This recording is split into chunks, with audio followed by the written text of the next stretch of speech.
નમસ્કાર દોસ્તો, હું છું આપનો મિત્ર રાજેશ વલોડિયા અને સ્વાગત છે આજના એક નવા વિડીયોમાં. મિત્રો, આ વિડીયોનો અર્થ, મહત્વ અને મર્મને સમજવા માટે આ વિડીયોના અંત સુધી જોડાઈ રહેશો. વિડીયો આપને અંતમાં અમે સંદેશ આપીશું. તો આવો જોઈએ સરસ મજાની આ વાર્તા.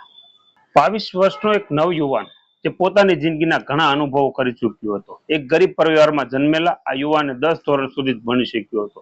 તેની ઈચ્છા કોલેજ સુધી ભણવાની હતી, પરંતુ પરિવારની આર્થિક પરિસ્થિતિ ખરાબ હોવાને લીધે એને સંજોગો વસાત તેમની ઈચ્છા પૂરી ના કરી શક્યો. 10 ધોરણનો અભ્યાસ કરી અને આ યુવાને તેના ઘરની આવકમાં કંઈક વધારો થાય એના માટે નાની મોટી નોકરી કરવા લાગ્યો, જેથી પિતાજીને મદદ પણ મળી રહે અને પોતે નોકરી કરતો હોવાથી ઘરમાં પણ થોડી રાહત રહે. પરંતુ કુદરતને આ વાત મંજૂર ન હતી. એક દિવસ એમની પણ નોકરી છૂટી ગઈ. જે જગ્યાએ નોકરી કરતો હતો ત્યાંથી એમની નોકરી છૂટી ગઈ. યુવાને પોતે જ્યારે કમાવા લાગ્યો ત્યારે તેની ઘરની પરિસ્થિતિનું સાચું જ્ઞાન થયું અને તેના પિતા ઘર કેમ ચલાવતા હતા અને કેટલી તકલીફ પડતી છે આ બધું છે એમને પોતાને સમજાવવા લાગ્યું.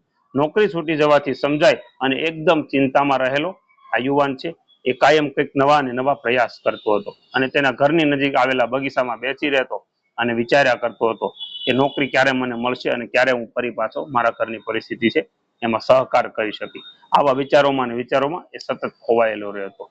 તે બગીચામાં બેઠો હતો એવામાં ત્યાં એક મોટર આવી, એટલે કે કાર આવી. કારને જોઈને તેને ખબર પડી ગઈ કે કારની અંદરથી જે વ્યક્તિ છે એ અત્યંત વૈભવી અને ખૂબ મોંઘી મોટર હતી. એટલે તરત જ આ વ્યક્તિ છે એમનું ધ્યાન મોટર તરફ ગયું અને એવામાં તે મોટરમાંથી એક વૃદ્ધ વ્યક્તિ નીચે ઉતરે છે.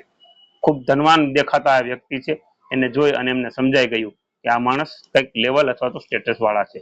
તે વ્યક્તિની ઉંમર લગભગ 70 થી 80 વર્ષની હશે. તે નીચે ઉતરી અને વૃક્ષ પાસે જાય છે.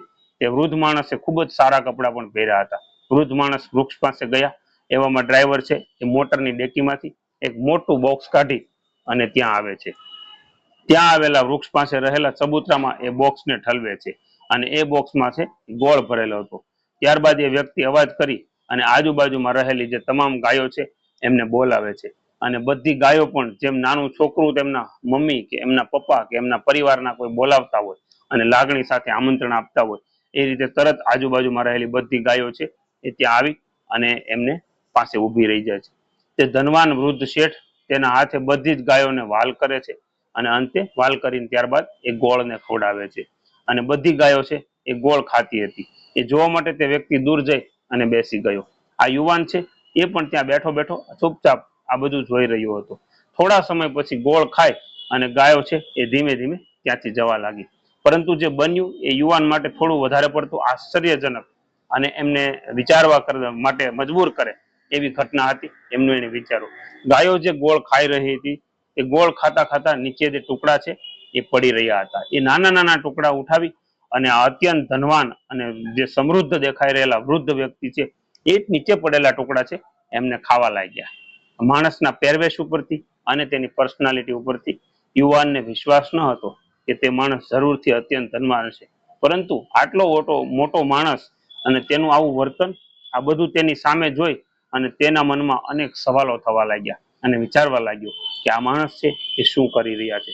થોડા સમય પછી એમને રહેવાયું નહીં એટલે એ વૃદ્ધ વ્યક્તિ પાસે ગયો છે. પરંતુ વૃદ્ધ વ્યક્તિ ફરી પાછા પોતાની મોટરમાં બેસવા માટે જવા નીકળે છે તો એમને એ રોકે છે.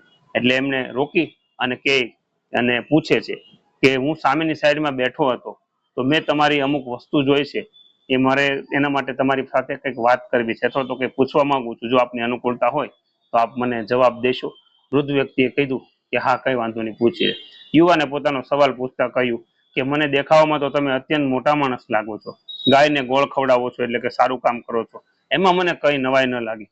પરંતુ ગૌ માતાના મોઢામાંથી જે નીચે પડેલા ગોળના ટુકડાઓ છે કે જે ગોળ ખાય એ બેઠો કર્યો હતો, તો તમે એને ઉપાડી ઉપાડી અને કેમ ખાતા હતા?